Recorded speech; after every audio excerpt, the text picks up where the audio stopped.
Правя група във Фейсбук. Знам, че ще бъде блокирана, както и останалите ни профили, но нищо. Те са постоянни, аз съм упорит. След като има групи за танци, за зеленчукови градини, за гоблени, защо да няма и група на българските производители? Какъв е смисълът от нея? Най-вероятно никакъв. А може би някакъв.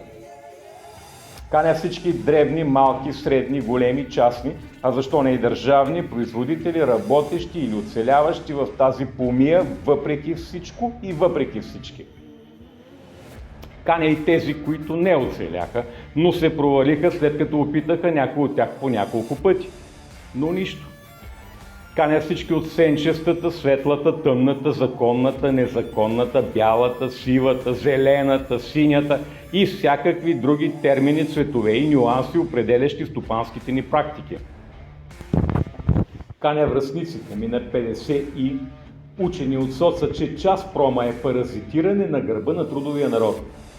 Възпитавани фанатично да любим Съветския съюз и също толкова фанатично да мразим Америка и целия загниващ западен свят. Каня наборите ми, работили през 90-те, правили грешка след грешка, опиянени от ентусиазма на идващия нов строй, свободата и демокрацията, с които вече 30 години търсим отговори на абсурдни въпроси. И все се чудим къде грешим. Каня и младите ни колеги, имащи привилегията, но без право на избор, да се възползват от мечешката услуга на прехода и да се родят в свободно и демократично общество, лишено от морал и социална етика. В нарастваща девалвация на нравствени ценности, възпитавани от евроатлантическата пропаганда, да мразят Русия и самоотвержено да обичат Съединените щати и НАТО. Каня и тези, които не любят и не мразят никой. Каня и тези, които любят всички или мразят всички. Каня тези, които по-детински наивно се чудят как точно наказваме агресорите от Русия, като ние им продаваме българските си стоки, а в същото време емфатично и упорито избутвани от азиатските ни конкуренти, бавно, но сигурно потъваме в пазарно забвение. Каня тези, убедили се, че руския пазар е спасителна сламка за много български производители, защото именно там изречението произведено в България все още има някакъв, макар и малък, смисъл и значение. И това не е русофилия, американофобия или каквото и да е там друго определение за социална или политическа принадлежност. Това е инстинкт за оцеляване. Каня и тези производители, които мислят друго или въобще не мислят нищо.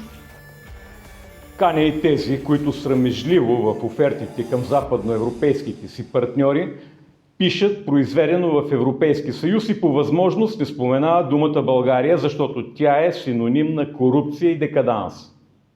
И аз съм давал рушвети, и не само в България, и навсякъде охотно са ми ги вземали. И никой не ми ги е връщал. Каня и тези, които с гордост пишат произведено в България, за което заслужават уважение. Каня българските предприемачи, които като мен не разбират защо висш държавен орган се занимава с бакиите на частно акционерно дружество, но не се занимава с защитата на загиващото ни местно производство. Отварям скоба и казвам, не съм почитател на ритуалното ухажване в размножителен период между политици и кандидат политически популисти, както и в приватизирането на тесногръдия ни патриотизъм. Не вярвам и в филантропските подбуди на новите ни национални месии. Каня и тези, които им вярват. Каня и въобще не разбиращите за какво говоря, но продължаващи да ме слушат. Каня тези, които ежедневно, натякващо и упорито си задават абсурдно нелепия, докарващ ни до демонична лудост въпрос. Трябва ли да си обвързан с политик или политическа формация, за да развиваш успешен бизнес в България? Как народен представител, настоящ или бивш, заемаш синекурна длъжност на придворен паж в разградения кралски европейски двор, снобарски безотговорно да тъне в блаженство, а в същото време български производител, единствен поради спецификата на дейността си да съкращава персонал, да намалява мощности и бавно, но сигурно да изчезва в тресавището на българската междуфирмена задлъжнялост. Каня българските предприемачи, на които им се крещи, но мълчат. И мълчат. И продължават да балансират като виртуозни артисти от Цирк дю Солей, жонглирайки по ръба на бръснача между законното и незаконното, между тъмната и светлата страна на икономиката. Каня и тези, които вироглаво, без да им омръзва, назидателно получават шамар след шамар и упорито отказват да повярват, че ако ще се оцелява, светла страна няма. Каня и тези, които не разбират метафоричните ми словоизлияния и не вярват в нищо. Каня българските производители, опитващи се да правят развойна изследователска дейност и също като нас, бездомни и удрипани гаврошовци, стоим пред бляскавата витрина на Българската академия на науките, четем лицемерните им постсоциалистически лозунги «Науката и бизнес ръка за ръка», бършем лепкавите си сополи и наивно вярваме, че някога копнежът ни за наука ще се превърне в реалност. Каня и питащите си предприемачи защо имаме 150 годишна Академия на науките с изследователски бази, университетски лаборатории, най-съвременна апаратура, работещи над 3000 български учени, а ние, малкият и среден български бизнес, не можем да се възползваме от нищо от това. Защо за последните 2 години в България има регистрирани само 2 национални и 1 европейски патенти? Каня и тези български занаятчии, които като мен се питат защо имаме над 50 висши учебни заведения, бълващи никому ненужни висшисти, а в същото време в бизнеса има недостиг на стругари и фрезисти. Защо един от най-престижните в близкото минало технически университети в България сега раздава дипломи за юристи и кинезитерапевти? И аз съм педагог по образование, но съм техник по професия. Каня производителите на фотоволтаична електроенергия, които, когато отъпвахме пътеката на този бизнес в България, се учиха от нашите грешки и опит и също като нас фалираха благодарение на башибозущината на монополистите. Разбира се, с мълчаливото участие на българската държавна администрация. Каня и тези, които бързо се адаптираха и не фалираха. Каня тези, питащи се като мен, защо НАП се превърна в банкова институция, раздаваща обаче задължения на кредит и начисляваща непосилни лихви на и без друго невъзможно платими главници. Не разбира ли НАП, че така бавно и упорито забива пирон след пирон в ковчега на мъртвеца и чака от умрял писмо? Какъв кух национален агент по приходите трябва да си, за да не осъзнаваш, че именно така се създава сивата икономика, която според държавните служители е най-големия бич на държавата. За коя държава? За държавата на държавната администрация или за държавата на колабиращия производител? В момента бизнесът работи в форс-мажорни условия и НАП трябва да се съобразява с това. Понятия като данъчни облекчения са химера за дребния и малък български производител, но пък са реално за всяка голяма офшорна компания. И ние искаме да сме като тях, ама не сме. Каня предприемачите, длъжници на НАП, въртящи се като пумпали в омагьосания кръг на сбърканата ни лесе-фер данъчно-осигурителна система. В желанието си да бъдем на светло, да спазваме законите, доброволно декларираме всеки месец данъци, които въпреки че не работим, дължим. И ясно осъзнаваме как безвъзвратно се превръщаме в отчаяни и депресирани самоубийци, сами затягащи примката около вратовете си. Каня и тези предприемачи, длъжници на банки, дъмгосани с печата некоректен платец с лошо кредитно досие. Преследвани като престъпници за това, че са се престрашили да опитат и са се провалили. И пак не са се отказали. Каня българските производители, преживели срама, частни съдебни изпълнители, егофили, загубили всякакъв човешки образ и подобие, назидателно да описват и разпродават на безценица собствеността им. И дори когато са им разпродали цялото ипотекирано имущество, продължават да бъдат длъжници.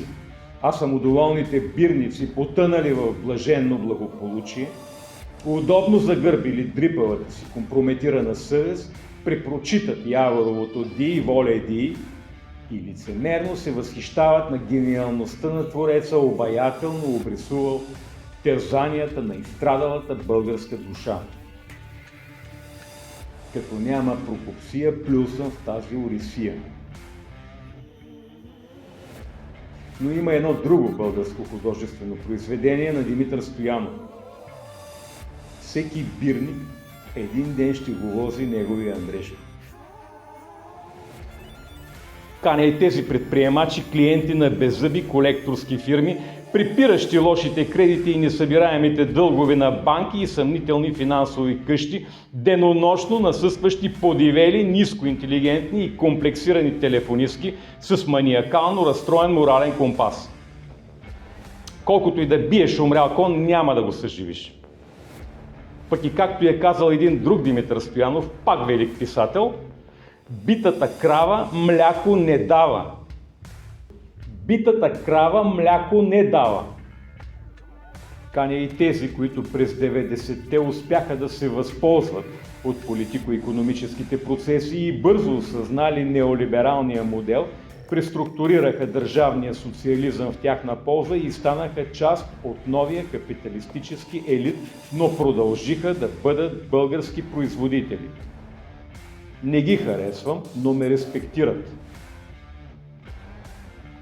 Каня предприемачите, изпадащи в ужас и недоумение, когато лъскави финансови гурута, блуждаещи в матрицата на виртуалната нереалност с научни степени на академични длъжности, умело боравещи с кухи икономически фрази и трудно понятни за непросветения производител борсови термини, по-снобарски високомерно да ни учат на финансова култура, диверсификация, пасивна доходност, инвестиционни стратегии.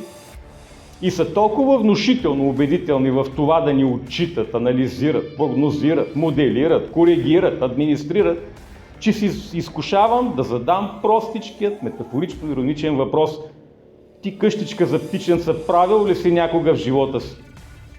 Край на цитата. Айде първо я създай, пък после и прави финансово-икономически разбори. Иначе си просто подсъзнателен плагиат на чужд труд, на чужд опит, на чужда пот, на чужда кръв, на чужди чувства, на чужд опит, на чужди знания. Всичко ти е чуждо. Каня тези, на които като мен не им харесва гологлав харизматичен актьор, продал лицето си на хазарта и удобно антагонизирал магазинчето на Джани Родари да продава надежда на безнадежните българи, иронично да чете публицистичните изцепки на съвременния Леко Константинов с новоизлюпени интелигенти и в къси прози да ми прави българско селфи с сатиричен песимизъм, натякващо да вменява на новите безполови българи параноичните си национални комплекси. Но пък да, само защото съм се обидил, не значи, че съм прав. Каня тези, на които да живее България е израз изпразнен от съдържание, рефрен, повтарящ до втръскване на всеки митинг и национален празник, но пък призив "Купувайте българското" би имал много по-голямо значение. Каня всички български предприемачи до болка осъзнали, че за да присъстваш на пазара е необходима реклама. И също като мен стоят пред телевизора като гладно куче пред месарница, гледат рекламния блок в прайм тайма на националните ни телевизии, като в Андерсенова приказка, палим клечка след клечка и мечтаем. Мечтаем като малката кибритопродавачка за топла печка, за печена гъска, за хубава голяма елха. А в същото време можем да си позволим някой друг рекламен флаер или евентуално участие в някое посредствено местно изложение. Но пък се успокояваме, че някога и това е достатъчно, ако има кой да те види, разбира се. Каня всички български предприемачи, които също като мен не се гордеят, че са българи, но се гордеят с успехите на синовете си българи. И до болка обичат българския си бизнес, българското си семейство, българските си корени и родното си място. Каня и тези, които се гордеят, че са българи, каквото и да означава това за тях. Каня и тези като мен, които не вярват в браншови организации. Каня и тези, които вярват в тях. Каня и тези, които не вярват в нищо. Каня и тези, които не знаят в какво да вярват.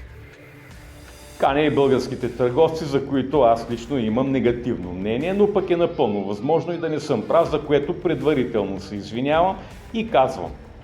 От значимите на национално ниво фактори, оказващи неблагоприятно въздействие върху българския производител, това е нелоялният, чуждопоклонен български търговец, екзалтирано рекламиращ западноевропейски брандове.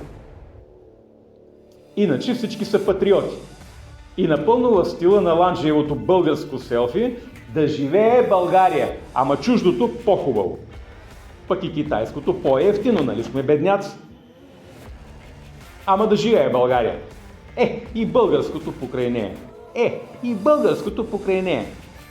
Ама да живее България. Ама да живее България. Ама да живее България. Иначе всички са патриоти.